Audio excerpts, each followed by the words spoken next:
Well, you might have noticed that Dow 11,000 moniker across the screen throughout the show. Our next guest certainly did as well. And that is part and parcel maybe of the problem, he says, that the media becomes fixated on big numbers and big events, but little appetite for much more or much more depth. He tells me that Fox News is not guilty of that, but he didn't actually tell me that. I said that.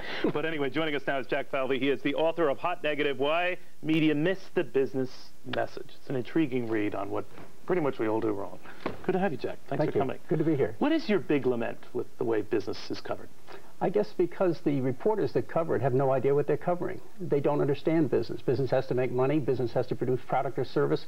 They never get into that, all right? They're a victim of these quarterly earnings or this 11,000 number, I think, that's on my chest right now. Right. They don't even know what that means. There's 15 million companies in the United States that are not in the Dow Jones Industrial Average. What are they doing? You have to get out of New York. You have to come visit, see where things are made, see where things are sold. That's what the media misses. They don't understand the basic premise of business, to create wealth and provide jobs. Still, many are guilty of that, but yes, certainly not all. I thought when I first started writing for the Wall Street Journal that I must be some kind of a business genius. And then I discovered in the Valley of the Blind, the one-eyed man is king. So I had no competition. So that's the premise of the book. I discovered stories behind the stories, and I'm not even a reporter. I didn't even know how to dig in depth.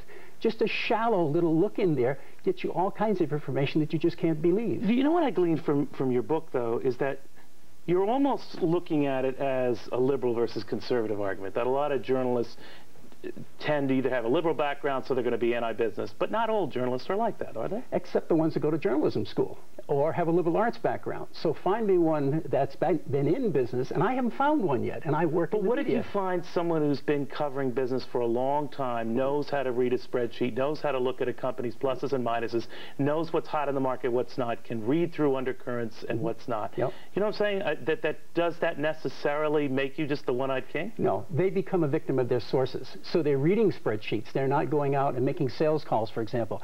You never see a customer interviewed on a business show. You never see a competitor. It's always an economist and a market analyst. No one gets out into the real world. There are other things besides what's going on in the 10,000 So do you read the Wall Street Journal? Yes, every day. Because Why? I write for them.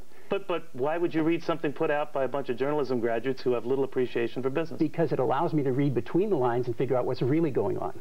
And so that I use that for leads to tell me what I really should be looking for. So it's fascinating to read the journal because you get, you know, the top scratchings, and then all you have to do is go 1 or 2 layers under to find out what's really going on.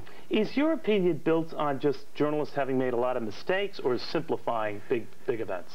Simplifying big events, because also there's a conflict of interest here, and that is the journalist is looking for something that fits the news cycle. Business, by its very nature, is glacial. A fast-developing business story is 6 months to 3 years. The news media can't go for that. They've got to have that 11,000 number to make it a breaking story. What if that is the hook for you, Jack? Much as it is crisis in Kosovo, or, you know, terror in the Rockies or something like that. Okay. What if you need that as the hook to bring viewers or to bring readers in? Okay, with the exception of a factory burning down, there is no hot news story. All right, they're all very Don't you think more people are going to be reading the papers tomorrow about Dow 11,000 than otherwise would have? Yes, but they have no idea what they're reading. All right, they cannot tell you what the 30 companies are in the Dow Jones Industrial Average. And even if they could, they don't know what that means, except, isn't this wonderful? What about the gross domestic product? What about what's been happening for the last 8 or 9 years? Now, that's an in-depth story that doesn't fit the news cycle, so they'll never read about it. But even that's really what's going on. Do cover that. You're saying no one does? Very superficially or not at all, because the hot news story, particularly the negative. Now, if this number... That's all the time we have. Jack, I want to explore this again with you another time. Jack Falvey, Why the Media Missed the Business Message. That'll do it for Business News. Britt Hume up next with the latest political news. Bye-bye.